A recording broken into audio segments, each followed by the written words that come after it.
निर्जला एकादशी का क्या महत्व है? निर्जला एकादशी का व्रत करने से क्या लाभ होता है? क्यों भीमसेन जी ने, महाभारत के जो भीम हैं, भीमसेन ने क्यों निर्जला एकादशी का व्रत किया था? किस दिन निर्जला एकादशी का व्रत इस साल किया जाएगा?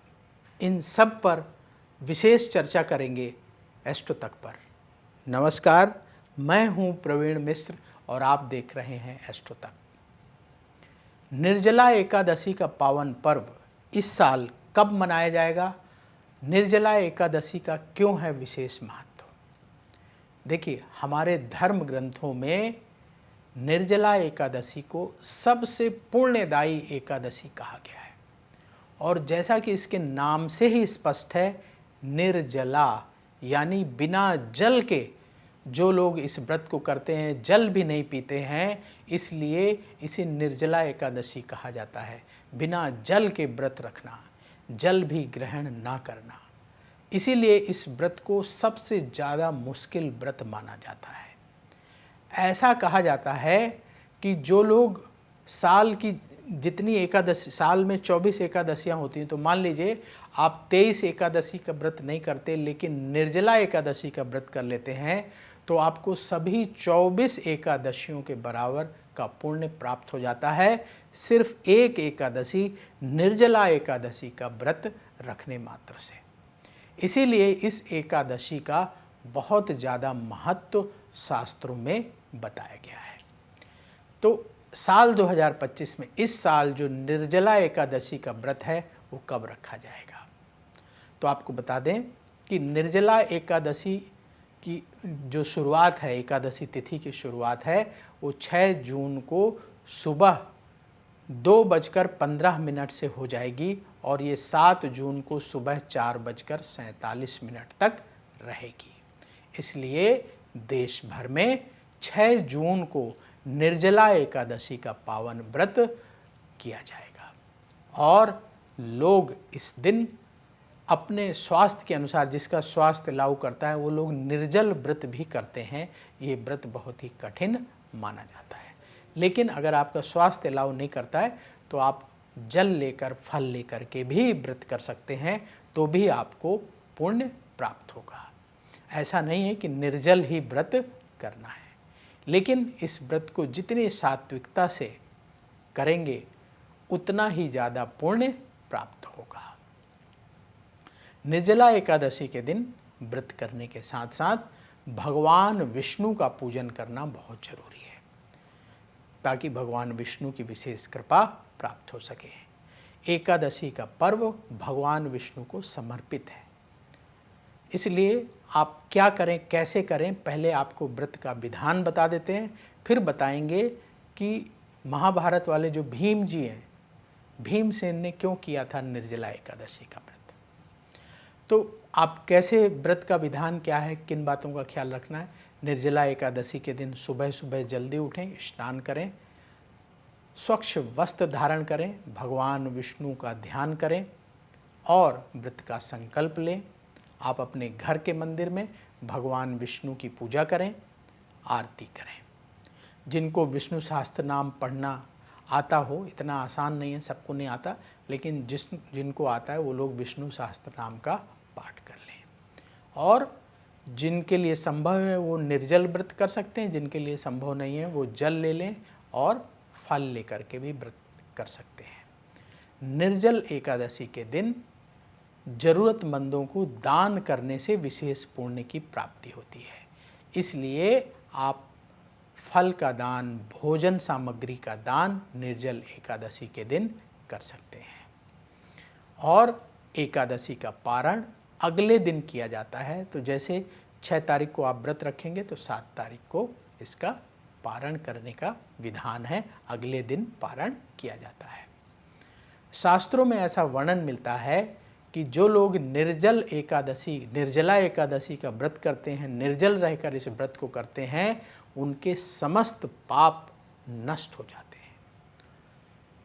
अब हमने कहा था आपको बताएंगे भीम जी वाली कथा, तो आप सब जानते हैं महाभारत आप सब ने देखी होगी, पढ़ा भी होगा। तो उसमें जो भीमसेन थे उन्हें भोजन बहुत प्रिय था, व्रत रखना उनके लिए बड़ा मुश्किल काम होता था। सभी पांडव व्रत रखते थे, लेकिन भीम जी व्रत रखने से बचते थे। तो जब सब पांडव एकादशी का व्रत करते थे, भीम जी से कहते थे आप भी करिए, तो वो कहते थे मेरे लिए संभव नहीं है व्रत रखना। तो भीम जी साल में एक बार निर्जला एकादशी का व्रत करते थे और बिल्कुल निर्जल रहकर इस व्रत को करते थे। तो उन्हें सभी बाकी जो 23 एकादशियां हैं सभी का पुण्य मिलता था, यानी और एक व्रत तो कर ही लेते थे 24वीं। तो पूरी 24 एकादशियों का व्रत भगवान भीमसेन जी को एक ही एकादशी का व्रत करने से, निर्जला एकादशी का व्रत करने से सभी 24 एकादशियों का पुण्य प्राप्त हो जाता था। इसीलिए इसे भीमसेनी एकादशी भी कहते हैं। कुछ प्रांतों में आपने सुना होगा कि लोग कहते हैं आज भीमसेनी एकादशी है, भीमसेनी एकादशी। तो ये भीम जी के कारण ही इसका नाम भीमसेनी एकादशी भी पड़ गया।